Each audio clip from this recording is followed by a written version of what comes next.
This is FYI News 13, brought to you by SSPTV and the Hazleton Standard Speaker. For your information, there's a suspected case of mumps in the Hazleton Area School District, and officials are reaching out to parents. We'll let you know what they have to say next.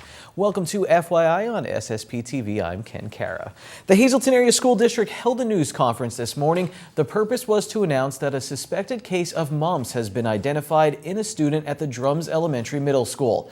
FYI was there as Superintendent Dr. Francis X. Antonelli and registered nurse Ellen McBride, the chair of the district's health department, made the announcement. We were informed several days ago that we had a student at the Drums Elementary Middle School with a suspected case of mumps, and Mrs. McBride, the chair of our health department, has been in contact with the Pennsylvania Department of Health, and in fact they have determined that it is a suspected case of mumps, but they are treating it seriously as if it were confirmed, and they are advising us to take precautionary measures, including the exclusion of students who may be at risk. There's three categories of students who may be at risk: those that have not been immunized due to religious or personal exemptions, those that may not be current on their immunizations. In the state, quite frankly, a few years ago, especially with the newcomer population, if you recall, they had set up clinics, and our nurses, in fact, had staffed those clinics to begin the immunization process for the newcomers, and then they allowed an 8-month grace period for them to get their second round of shots. So we may have students in that category that aren't current because they're within that 8-month grace period.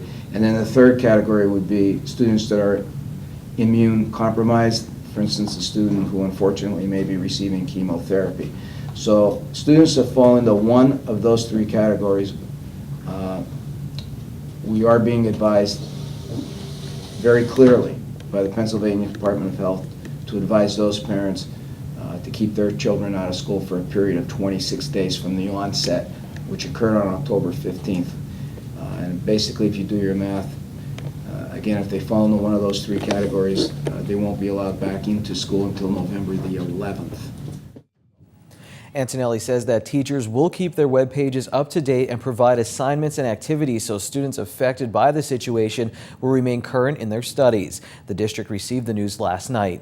Letters are being sent home today to students at Drums. McBride explained why students who are not immune to mumps must remain out of classes for 26 days.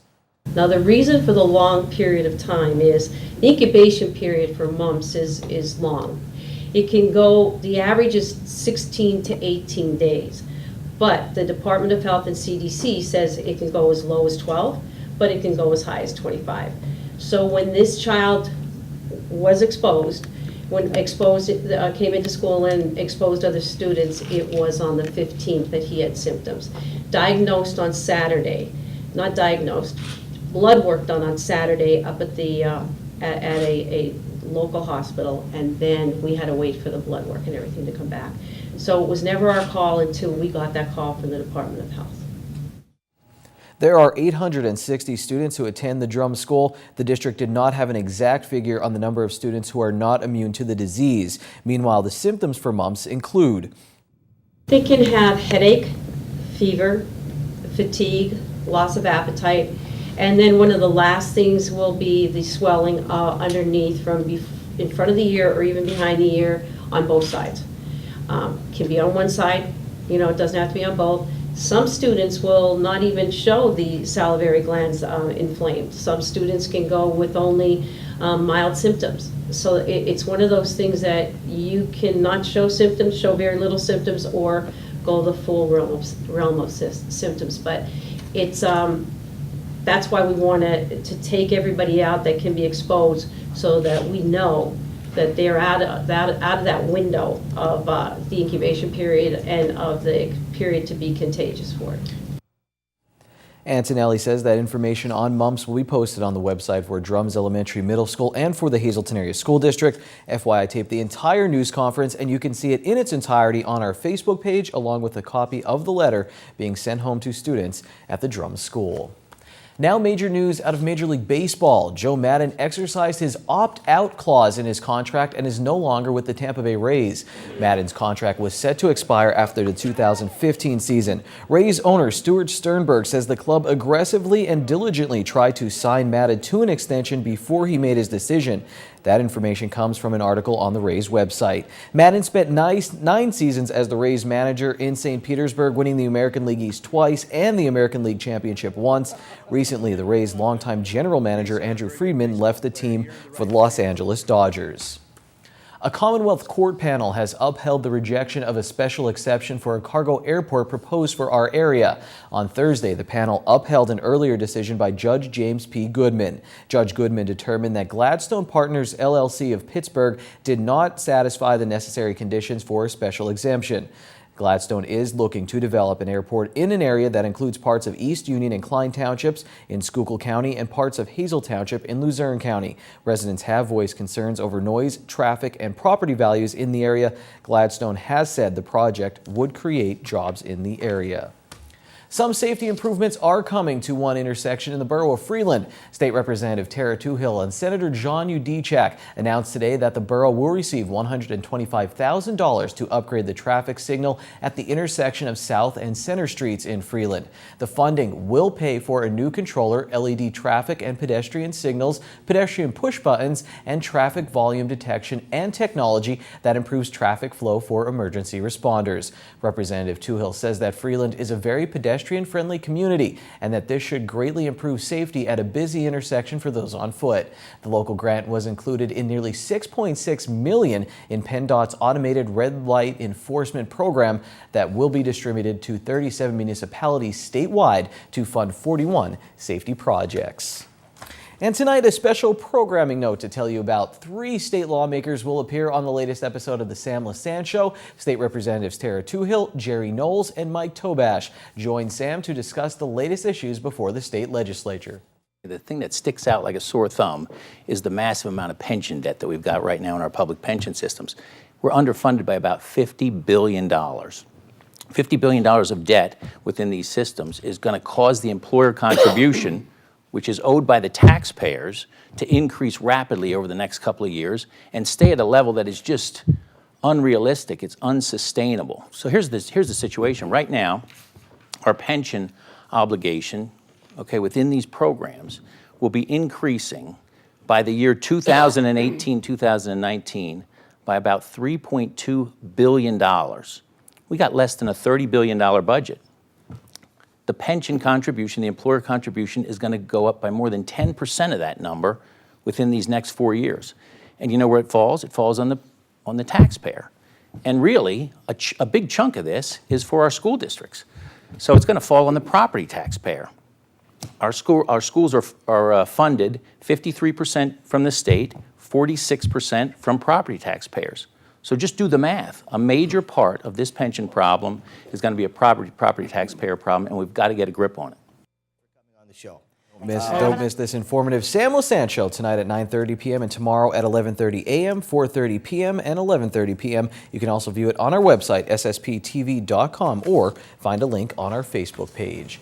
Still to come on FYI, I have the Football Friday Week 9 schedule in sports, and after the break, we'll tell you the story of a very lucky cat who survived an explosion thanks to a kind vet.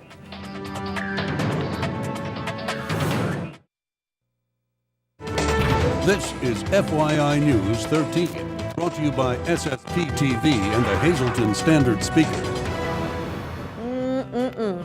A mojito could be your signature drink. We're here at Sand Springs talking about unique and different ideas for planning your wedding. We're back with Stacy. And this is nice. I love when you have examples, because as you know, when I got married, my head was filled with so many things. It was nice to be given choices laid out and just point and say, I want that, or no, I don't like that. It makes it so much easier on the bride-to-be. Absolutely. We have some ideas here with us today. The ideas for a signature drink are endless. There are so many different combinations that you can do for a signature drink for a wedding. Here today are some of the popular ones, such as the mint-to-be mojito, which is what you have. Cute. We also have some drinks that are different colors. So if you have a blue wedding, you can have a signature drink that's blue to kind of go with that theme. Or you can have a pink drink, which has been really popular this year, and they call it the blushing bride. Cute. One of the other ideas with the names with the drinks is doing something old, something new, something borrowed, and something blue. So there's so many ideas to incorporate a signature drink in with your theme and style for your wedding. And it just, those little changes make your wedding yours. It personalizes it for the bride. And we can't forget about the groom. Sometimes the groom has a signature drink as well. It's been very popular this year, especially to have a his and her signature drink. So you have something for the ladies and something for the gentlemen as well. All right, so these are just some of the ideas. I also know that mint, the actual color mint, has been very popular this year, It has been. Mint, any neutral tone, but especially having that little pop of color has been a great choice for this season. And the mint-to-be mojito not only goes with the wedding theme, but it also goes with your color. All right, we have tips every week here on FYI at Sand Springs. They are booking fast, booked for 2014, and 2015 is almost filled. So if you are getting married, don't hesitate. Call today or stop down and make an appointment with Stacy. Experienced staff here. They are growing by leaps and bounds, right? And we want you to stop by or call. You will not be disappointed in having your wedding here at Sand Springs. Time now for FYI News 13 weather. Here's some more fall colors for you to enjoy on FYI. Enjoy it while it lasts. I see a lot of piles on people's yards of leaves, and I want to jump in them, but I'm restraining myself so I don't end up in the A block on FYI. Here's our weather forecast from the National Weather Service. Tonight, mostly clear. The low will be 44 degrees. Winds 6 to 9 miles per hour. Windy few days coming up. On the extended forecast, Saturday, mostly sunny. The high will be 59, again 6 to 10 miles per hour the wind. And then Saturday night, mostly cloudy. The low will be 45. Wind 9 to 11 miles per hour. On Sunday, it gets real windy. Mostly sunny. The high will be 56. Wind will be from 13 to 18 miles per hour with gusts as high as 30 miles per hour. Sunday night looks mostly clear with the low around 41 on Monday. We'll get up to 59 degrees. Monday night, the low will be 42. Tuesday looks great. Partly sunny with a high of 64. And at night, we'll get down to 48 degrees. A well-known area veterinarian stepped forward at a time of need. A September 25th explosion in Bear Creek, Pennsylvania destroyed an entire house. No one was home at 100 Thornhurst Road during the explosion around 12:30 p.m. except a cat named Porkchop, the only victim of the blast. The one-year-old suffered a fractured leg, burnt fur, and blown-out eardrums. Samantha Pace contacted the Pittston Animal Hospital and Dr. Naya Cathio, the host of Pet's Best Friend, seen here on SSPTV. Dr. Cathio helped despite her having no money for the medical bill. You see the whiskers, they're all burnt. You see the whiskers are burnt. So when it was an explosion and the eardrums were blasted, and this leg was fractured and displaced, so we had to put it together. As you can see, he's able to walk, and people had no money, and it was an emergency. It has to be fixed, so we provided surgical care. It's no charge to the people. According to Dr. Cathio, Porkchop is stabilized. He had an infection, a fractured knee joint, and a fever. Dr. Cathio performed orthopedic surgery to make Porkchop walk again on his fractured leg. The cost would have been thousands of dollars, but Dr. Cathio was happy to help. And now here's our green screen for Friday. Your midday winning Pennsylvania lottery numbers: the Daily 645, the Big 4 9383, Quinto 62885, and Treasure Hunt 9, 14, 15, 16, and 26. We have the FYI Standard Speaker scoreboard and the Football Friday schedule next.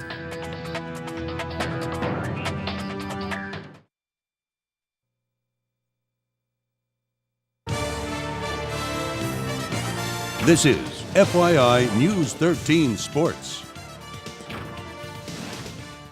This morning was a perfect time for a run. I did my 2 miles and then came to work and ate some pumpkin Oreos. That's besides the point. Unfortunately, the District 11 cross-country meet was yesterday and not today, but that didn't matter to Marion's Tina Caparel. Here's our FYI Standard Speakers scoreboard. Caparel, who is only a freshman, won the single A race with a time of 19 minutes and 57 seconds. Shenandoah Valley, they took second place as a team with Carly Tishaneko coming in 5th. Monowi area, they placed 4th, and their top runner was Megan Babinski. All 3 girls are going to states, and as a team, Marion came in 5th out of 10 teams. In the AA girls race, North Schuylkill's Jessica Yaneski took 20th. Tamaqua Kaylee Carroll was 25th. Monowi area, they placed 3rd in the boys single A race. The Golden Bears' Adam Bari came in 5th. Bari and teammate Matt Durr, who came in 8th, are both going to states. Marion Catholic's Eddie Pulaski came in 19th, and the Colts came in 4th as a team. Shenandoah Valley's Austin Yaholik was their top finisher. In the AA race, North Schuylkill's George Anthony was 23rd, and Andrew Tite of Tamaqua crossed the line in 40th. In the District's 2/4 AAA girls soccer playoffs, Williamsport topped Hazelton area 2-0. The Lady Cougar volleyball team got a win on senior night as they get ready for the district playoffs next week. MMI, they lost to powerhouse Holy Redeemer. In the pool, Hazelton got a split in water polo. The Lady Cougars, they beat Wyoming Valley West, and the boys took a loss. The playoff race is in full swing as we get ready for the last 2 weeks of regular season high school football. Tamaqua has a big one tonight against a very good Lehighton team, and not just because they want to bounce back into our anthracite grade on the Cole scale, they would like to bounce back into the District 11 AA playoff picture. Right now, they would make the Eastern Conference playoffs if the season ended today. I'm getting all of this knowledge from the Standard Speakers' amazing Game Day 2014 section. That's in Friday's paper every week during football season. Check that out. Marion looks to keep their spot in the District 11 Single A playoffs. They travel to Shenandoah Valley. North Schuylkill, they already clinched a district playoff berth, and they will play at Schuylkill Haven tonight. Monowi area is at home in a non-league matchup against Columbia Montour Votech as they look for some important points in the last 2 weeks. They'll finish up the regular season against rivals Shenandoah Valley. Hazelton area, they also have a non-conference matchup tonight against Daniel Boone. Remember, Monday is FYI Football Rewind with highlights and the Cole scale. I'll wrap up FYI Friday next.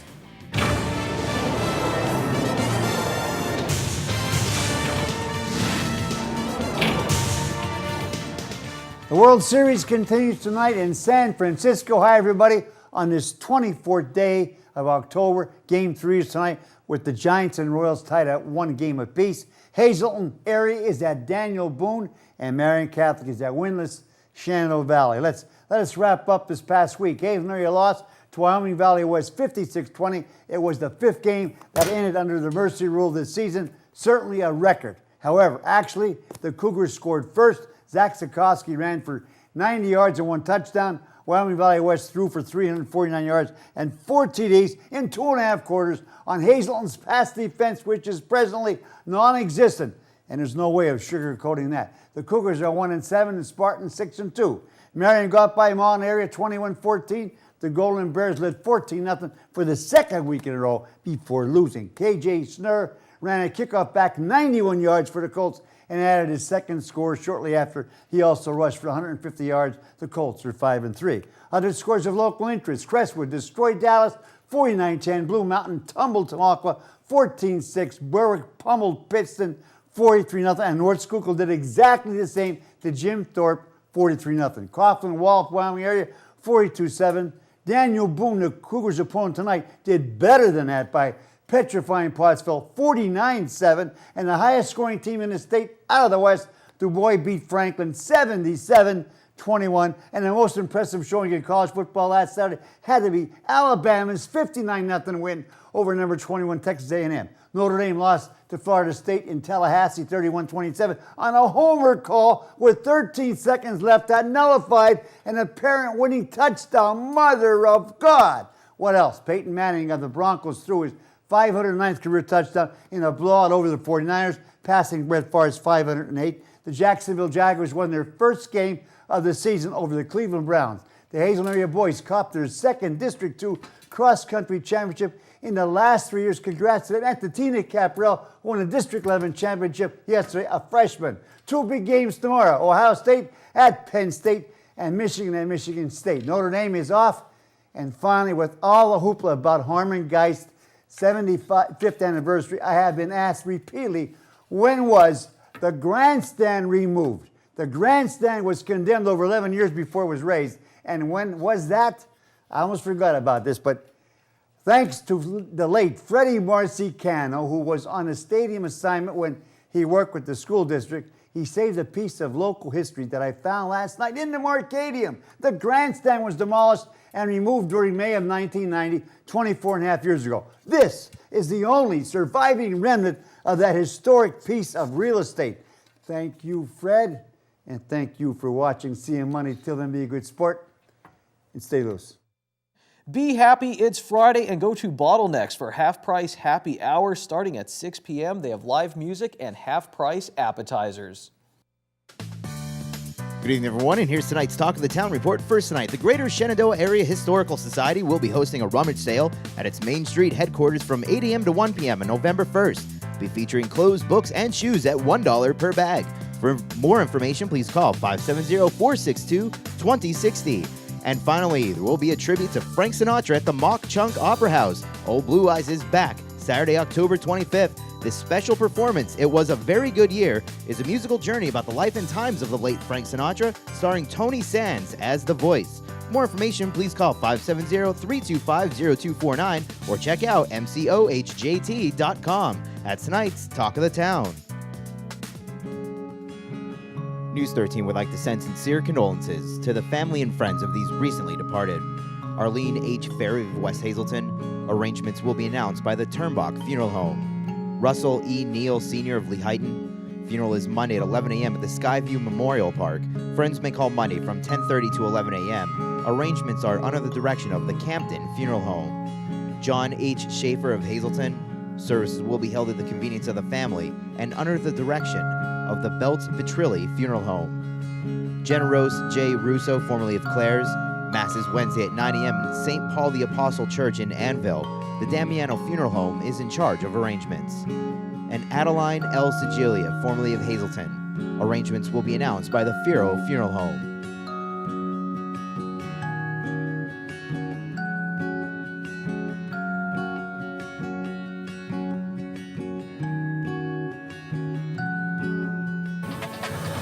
Attention pay-per-view subscribers, if you see your name right now on News 13, you have 13 minutes to call in and win a free movie from Service Electric Cablevision. Our winner tonight is Joseph Zola of Hazelton. Joe, if you're watching, give us a call right now, 570-455-7267, extension 104. It's time for Movie Minute right here on News 13, your weekly look at what's playing at Regal Cinema 10 just outside the Laurel Mall. 2 new releases this weekend. First, John Wick, rated R. Keanu Reeves stars as an ex-hitman that comes out of retirement to track down the gangsters that took everything from him. And also Ouija, rated PG-13. A group of friends must confront their most terrifying fears when they awaken the dark powers of an ancient spirit board. Still playing Fury, The Book of Life, The Best of Me, Annabelle, The Judge, Gone Girl, Dracula Untold, St. Vincent, and Alexander and the Terrible, Horrible, No Good, Very Bad Day. For all the showtimes, call Regal Cinema 10 at 570-450-7454, or to speak to a movie attendant, call 570-450-7340. Hate to tell Ron Marchetti, but I also have a piece of the grandstand from Harmon Geist Stadium. I do not. I wonder what else is in the Marcadium. I was there, didn't even notice that. Amazing stories. Ronnie, you're the best. Well, that's it for FYI Friday. There's a jam-packed FYI weekend coming your way. We'll even have a feature on the Penn State Hazelton men's soccer team, plus Senator John Gorner and much, much more. That's it for now. We'll see you then. Take it easy, everyone.